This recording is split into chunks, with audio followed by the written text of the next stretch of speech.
This video is sponsored by my OnlyFans, where I do my meaningful sex educational content, fitness, health, nutrition, relationship advice, and more.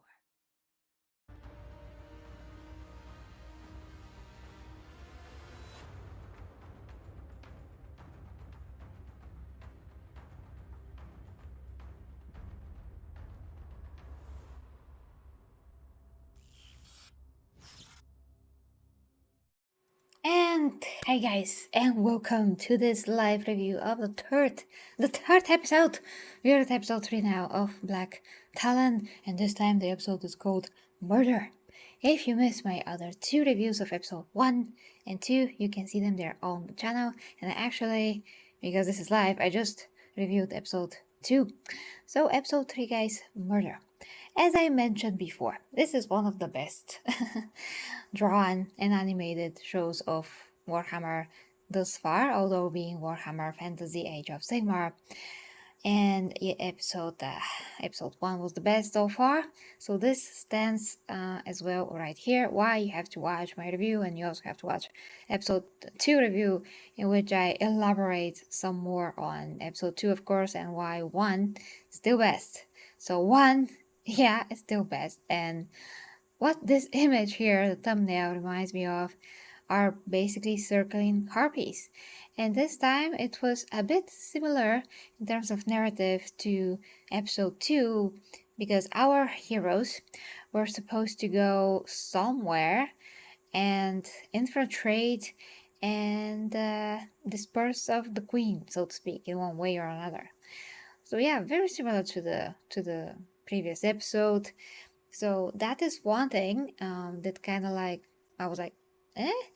And the way that this time things were kind of like confused me, because okay, so the characters, the warriors of Sigmar, had this meeting in which some guy that is like their superior commander appeared. He talked to them, gave them orders.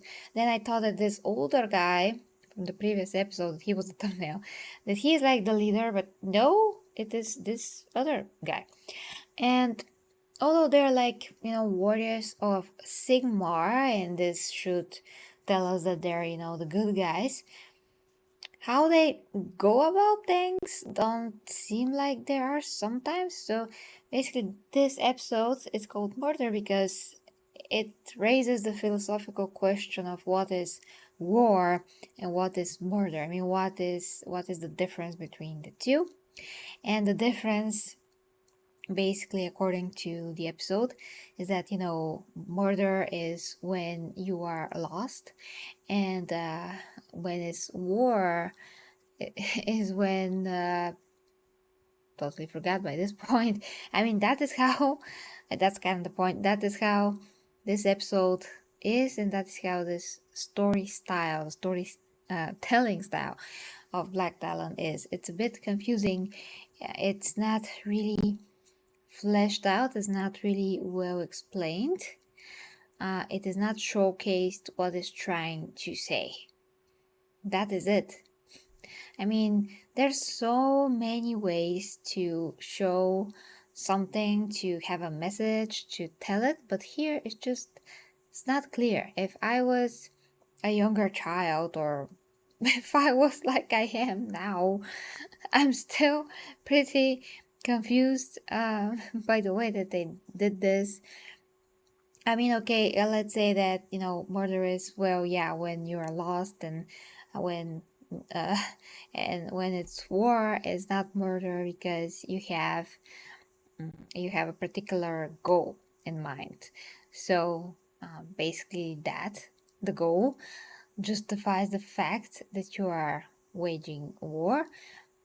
But once again, it's not explained well. Okay, let's begin with, let's continue with telling you a little bit more about the episode. So yeah, they had some ambassador guy that have no idea why is this guy even working anything, because he's dealing with creatures that don't care about real diplomacy. They're just pretending that they're civilized, and in reality they're disgustingly crazy, well, murderers. beings that are just very entitled, very arrogant, and powerful. But that doesn't mean that they should be, a bunch of bitches or asses. But they are. And this character that looks kind of like an Eldar, but with magical powers that helps the Warriors of Sigmar. I'm still not sure what exactly she is. She's like a cousin of the evil female warriors in this episode, but I don't understand what that is yet.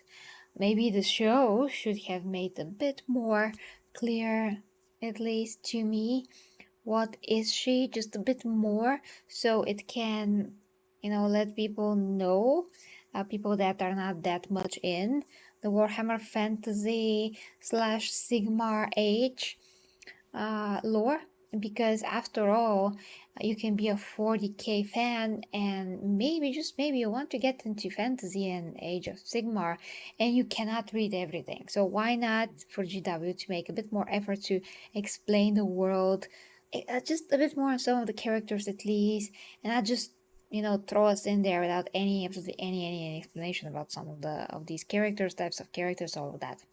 So just a bit, I'm getting that these Warriors of Sigmar um, are almost immortal because he keeps bringing them back, but they're not immortal on their own.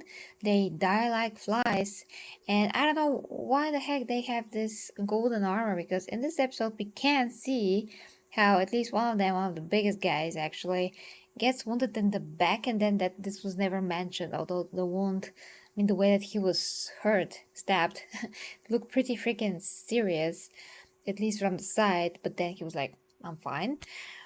And then at one point they develop powers, or they have these powers, like the main girl has. Um, Naive, not Naive. Her name was very particular to pronounce, so it's not Naive. It's something else. But yeah, you know who I'm talking about. So she has these powers of Sigmar at one point, but she only engages them when, yeah, she only turns them on when she is like in a dire need, and she did this actively only once in this episode. And they really can't protect themselves, especially from the back. Sometimes they're just clueless, like what the heck's happening around them. They don't have any sense of their surroundings when they fight, so they just get stabbed and killed. Like, it's ridiculous.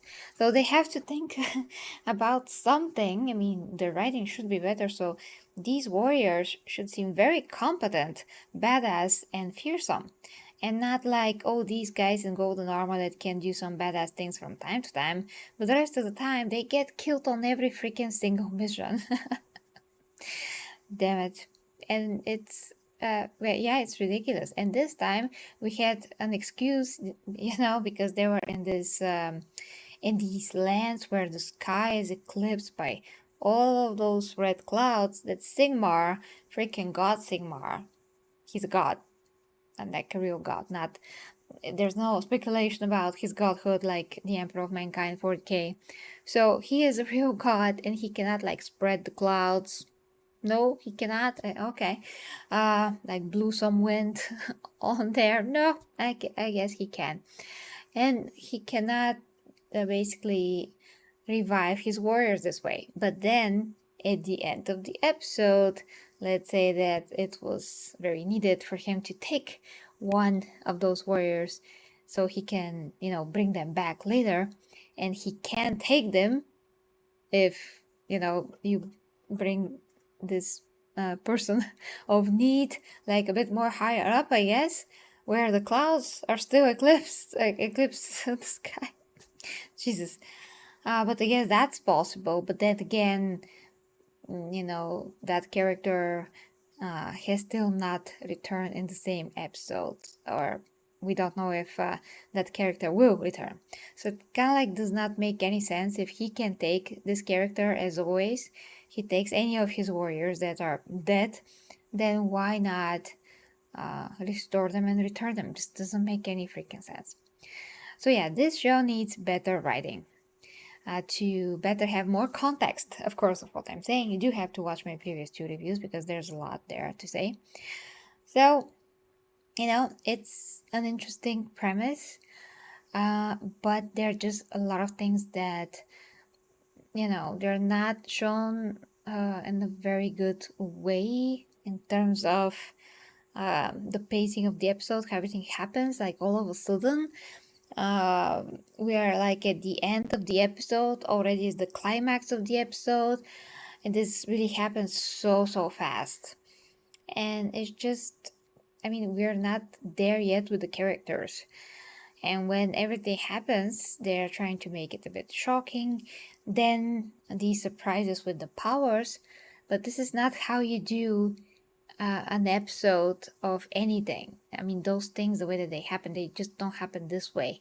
We need to have enough time with each scene, pay more attention to certain elements, to certain character interaction, and less time to others. Like this guy ambassador that he was more on screen and he had more to say than most of the characters from this episode, and the other characters from this episode are the important warriors. So, you know, um, whoever is making this, they should like watch more things and see how other things are made, so they can like translate this in their own way, to screen, because otherwise it really comes out as very amateur show. It really does. So this episode, I would say it's better than the second episode, but it's still not better than the first episode, which had all the things coming together and setting up the stage for something that could have been very good. But so far, it has like only one episode that I would consider more professional, more solid, and the other two are just like almost the same in terms of narrative. And then the message is not really clear. You put such a serious word as a title, and the previous episode was Undying because vampires, and now we have this because the philosophical question of what is actually murder. But then you don't really answer it. You just don't. You just don't. You can actually go like on a micro level also when you start to think about this, because there's one part of the episode where some bad woman, let's say, kills another character, let's say. I'm going to talk about these things, not spoiling them completely. And yes, they had a conflict, but what this evil character did was murder in this particular case because it was like conscious decision and it was not necessary to do. She could have done something else, but she decided to, kill this character. And this particular character that died also could have done the same. So it's kind of like in this. Is it self-defense? Is it murder? I think that it was murder because she was very malicious about it. She wanted this. It wasn't a self-defense for the self-defense sake. It was because she really wanted to do this. She felt pleasure of, she did. So in this case, it's all about the intent, and it's all about why you do it. That is making it either murder, self-defense, or whatever it is, or just whatever it is really. So yeah, they could have like explored a bit more of this if they really wanted to answer what is the difference between murder and like conflict and war, but they just didn't. Maybe they need more time in an episode, but whatever they need, just give them that as long as they make a better episode. But no, everything seems a bit rushed, and it falls flat once again because it seems like GW wants to do half-assed things in one way or another, whether that be in the animation quality or in storytelling department. So guys, I would say this episode is a 6 out of 10. The last was 5 out of 10. The first, I don't know what I gave it now, but I would say in comparison with these two episodes, it's definitely like a 9 out of 10. And that is it, guys. I hope that you enjoyed those two reviews. I am watching Warhammer Fest. as closely as I can. So far, nothing interesting when it comes to trailers and all of that. If there's anything, I'll try to cover it tomorrow or whatever I can get to that, but yeah, as fast as I can. If you like to support me, you can actually request reviews on Patreon and PayPal for casual support, OnlyFans for all of my coaching, meaningful sex educational content, fitness, health, nutrition, relationship advice, and more, guys. So until next time, with me, get reviews, and let me know what you think in the comments. As always, love ya. Good night.